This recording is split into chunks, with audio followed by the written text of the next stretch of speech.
Hi, everybody. It's LibraryAnn again.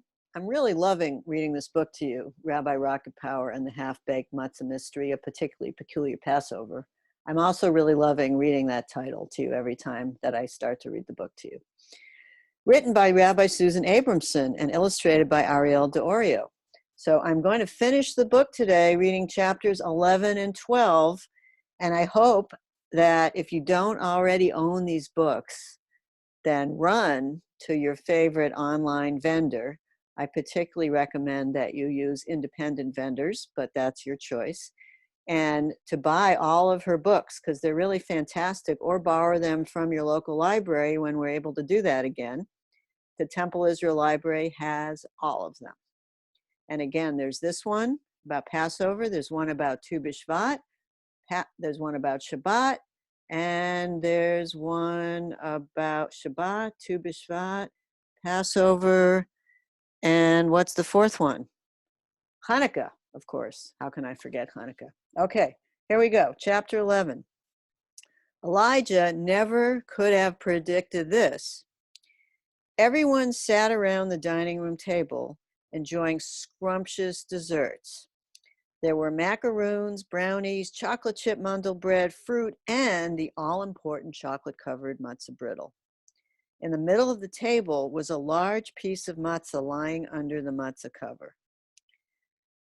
Per is the winner of this year's Afikoman contest, Rabbi Mensch announced. The children all get a big chocolate lollipop for their efforts, but Per gets the big prize. Yay, squealed Talia as she grabbed her lollipop. Boo, Kaylee pouted, crossing her arms. The only prize I want is to get back at that matzah maniac, screeched Per from the living room as she curled up with her furry yellow chicken. No one messes with Schmaltzy and gets away with it. Something groaned under the matzah cover. Okay, but I think you're going to like what I got you, shouted Rabbi Mensch, squeaking something behind her back. Per never could resist a squeaky toy. She trotted over to the dining room and looked around. Come and get it, Rabbi Mensch shouted, throwing a cloth matzah ball squeaky toy into the air. Per leaped and caught it in her mouth before it hit the ground. She ran under the table, yelling at it and then biting it as hard as she could. The matzah cover shook. Is it windy in here? Asked Aviva, who couldn't understand why the matzah cover moved.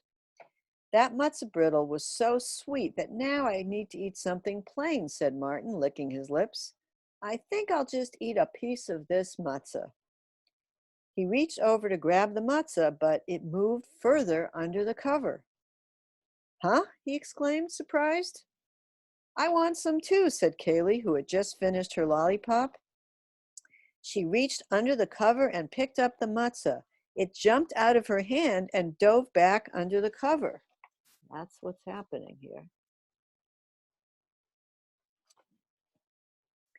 Mommy, the matzah flew out of my hand, she shouted in amazement. Aaron and Dad looked at each other. They knew what was happening, but couldn't say anything or else Per would hear. Silly matzah, laughed Talia, whose face was covered with chocolate from the matzah brittle.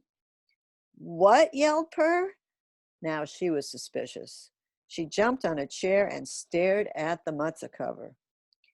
Hey, look, everybody, do you see that this special cup is full of wine? Rabbi Mensch asked, quickly changing the subject. She picked up Elijah's cup and showed it to the children. It's time to welcome Elijah the prophet. He comes to our Seder every year to give us hope that the world will be a better place in the future and good things will happen to us if we try to help each other. Now, open the front door and let him in, she told the children. We'll know if he came if there's some wine missing when you come back. Come on, Per, Aaron said, trying to distract her as she glared at the matzah cover. Don't bother me. Can't you see I'm busy? She whispered. Oh, sorry. Don't bother me. Can't you see I'm busy? She whispered. Unfortunately, when Aaron opened the front door, the matzah stood up to look in the cup. Just as the children squinted to try to see Elijah in the dark night, they heard a terrifying shriek coming from the dining room. A matzah race car shot past them and sped out the door, screaming, "Get away, you pest!" There's the matzah race car. Per followed close behind, shouting, "Get back here, you soggy old cracker." Oh man, Elijah's never going to come now. Per and that matzah car scared him away, sighed Aaron as Per chased it around the front yard. Don't worry, Rabbi Mensch told the children. Elijah's a very special prophet. A cat chasing a matzah car isn't going to keep him away.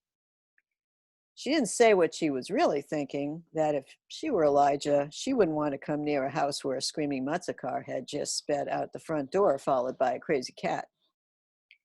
After a minute, Rabbi Mensch called out, "Look what happened to the wine in Elijah's cup." The children ran back to the table. Sure enough, half of the wine was gone. "But I didn't see him," Aaron moaned. "That's because he's invisible," his mother explained. "Now let's close the door so we can sing Eliyahu Hanavi, Elijah the prophet." Per slipped back inside as Aaron closed the door. She sat down in the dining room doorway and let out a big, fat burp. Chapter 12. I gotta get out of this place. Rabbi Mensch frowned at Per. It's time to finish our Seder. Let's open our Haggadot and see what's in there now. Everyone was relieved to find that the words were back to normal. Rabbi Mensch held up a special cup filled with water in honor of Moses' sister Miriam. Honk! They drank the third and fourth cups of wine. Honk! Here's Rabbi Mensch and Per at the table.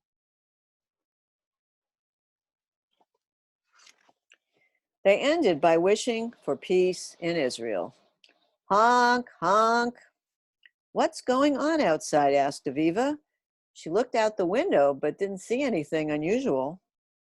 Our Seder is over, continued Rabbi Mensch, trying to ignore the noise, but we'll still eat matzah and food without leaven for the rest of the week.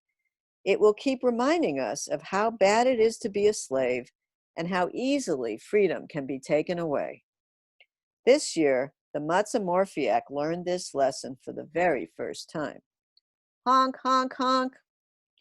Is there a car out there? I don't see anything, said Martin, peering out the window. Per moaned as something pounded inside her tummy. Per, did you eat something you shouldn't have? Asked Rabbi Mensch suspiciously. Honk, honk, honk, honk. Aaron ran to open the front door to see what all the commotion was about. Bleh, Per burped loudly. Here's Per burping loudly. Get me out of here, shouted a high voice. A matzah squeedo buzzed out of Per's mouth. It flew out the front door and jumped into the driver's seat of the mini matzah car that was waiting impatiently in the front yard.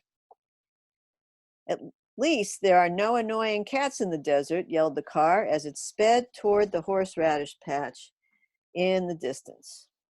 I'm out of here, announced Per, acting like nothing strange had happened. She stuck her tail in the air and headed for the basement. The Mensch family and their friends looked at each other and shrugged. Another holiday, another adventure. And that's the end of Rabbi Rocketpower and the Half-Baked Matzah Mystery. And in the back of the book, there's a checklist for a perfect Seder.